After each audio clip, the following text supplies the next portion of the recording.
Jason Isaac's journey toward sobriety stands as a powerful narrative of redemption, resilience, and raw human vulnerability, a story that transcends the silver screen personas he's mastered, from the enigmatic Lucius Malfoy in the Harry Potter saga to the layered depths of Captain Hook in Peter Pan and more recently, the enigmatic guest in the White Lotus. Marking 27 years clean from drugs and alcohol, Isaacs chose to unveil this deeply personal milestone not as a boast, but as a lifeline extended to others teetering on the edge of transformation. His reflection begins with a vivid, unfiltered recounting of that pivotal dawn 27 years prior, when the sun crested to illuminate the first full day of clarity in his adult life. A day born not from restful sleep, but from the exhaustion of a night spent evading the demons that had long haunted his waking hours. He paints a stark picture of the preceding chaos, a sleepless vigil in a high-street sauna, stripped bare not just of clothes but of pretenses, fending off the relentless pull of temptation that had led to frantic searches through floorboards and wardrobes and futile quests for escape. Emerging from that overheated sanctuary, blinging, pink and massively overcooled, Isaacs describes a sensation alien to him for decades: hope. It was a fragile, flickering light amid the wreckage, the realization that he had navigated one night without surrender, a small victory that whispered of larger possibilities. This moment, raw and unromanticized, captures the gritty underbelly of addiction's grip, where survival feels like a Herculean labor, yet the reward is that first breath of unclouded possibility.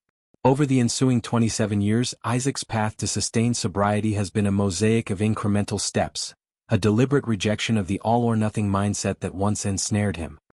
He articulates this with poignant honesty, progressing one step at a time, one day at a time, sometimes 1 hour, one deep breath or even one inhumanly large bar of chocolate at a time.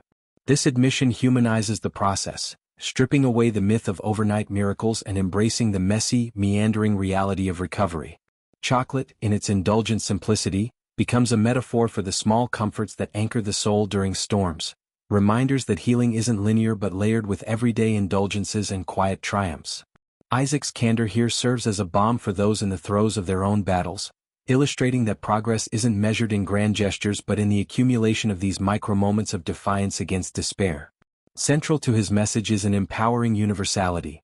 No one's fall is irredeemable, no situation too far gone for reclamation.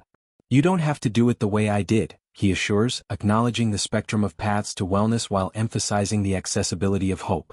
However far gone you think you are, however irreversible you think your situation is, there's always a way back, he declares, his words a clarion call to surrender not to substances, but to the possibility of renewal.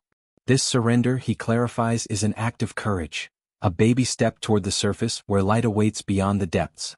It's a philosophy rooted in his own evolution, from a man who once fled life's pains to one who now, imperfectly, charges toward them, embracing the awful, the painful, the scary with a presence he once squandered in haze. Gratitude threads through Isaac's reflection like a lifeline, a heartfelt acknowledgement of the community that buoyed him when solitary efforts crumbled time and again. Thank you to everyone who helped me and continues to help me try and stay sane in an insane world. He writes, recognizing the counselors, friends, and fellow travelers whose support wove the safety net beneath his leaps of faith. This isn't mere politeness. It's a profound admission that recovery is inherently communal, a shared endeavor where isolation breeds defeat and connection fosters fortitude. His failures and solo attempts underscore a vital truth. The illusion of self-reliance in addiction's grip often amplifies the void, whereas vulnerability invites the very lifelines that pull one ashore.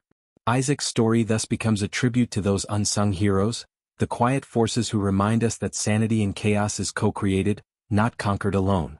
The actor's personal life further illuminates the ripple effects of his sobriety, particularly in his long-standing marriage to Emma Hewitt, a union that predates his clarity but blossomed fully in its wake. Together since the early 1990s, they share 2 daughters, Lily, now 23, with her emerging artistic talents mirroring her father's dramatic flair, and Ruby, 20, whose youthful curiosity echoes Isaac's own inquisitive spirit. Yet, as he revealed in a candid 2020 interview, sobriety reframed their partnership entirely. Upon emerging clean, Hewitt's eager plans for homeownership and family expansion met with Isaac's disoriented response. "Actually, darling, I've just met you. What are you talking about?" It was as if rebirth had reset the clock, compelling him to court her anew, to discover the man he could be without the fog of addiction clouding his gaze. "You've never known me straight," he confessed to her, a line heavy with regret yet laced with wonder at her unwavering faith. Hewitt's retort, that she had always glimpsed his true essence beneath the turmoil, speaks to a love profound and prescient, one that saw potential where shadows loomed. Isaacs marvels at her patience, questioning why she endured the head-out-of-their-head version of him, only to receive affirmation of her belief in his core goodness. This exchange, fraught with humor and heartache, highlights how sobriety not only mends the self but revitalizes relationships, allowing partners to rediscover each other in unfiltered authenticity. Their 2001 wedding, a celebration of recommitment, marked not an endpoint but a new beginning, where shared dreams, raising daughters who navigate the world with empathy and grit, took root in sober soil. Isaac's career trajectory, too, bears the imprint of this transformation, his roles often delving into complex psyches that demand the emotional range sobriety affords. From the chilling Lucius Malfoy, whose icy demeanor masked paternal vulnerabilities, to the swaggering Captain Hook, a villain redeemed by whimsy, Isaacs infuses characters with nuance born of personal reckoning. His recent turn in The White Lotus as an enigmatic resort guest navigating privilege and peril further showcases this depth, a performance that resonates with audiences grappling with their own hidden fractures. Off-screen, he advocates for mental health awareness, using platforms like Instagram not for self-aggrandizement but for solidarity, ending his milestone post with a simple, stirring "good luck. You can do it."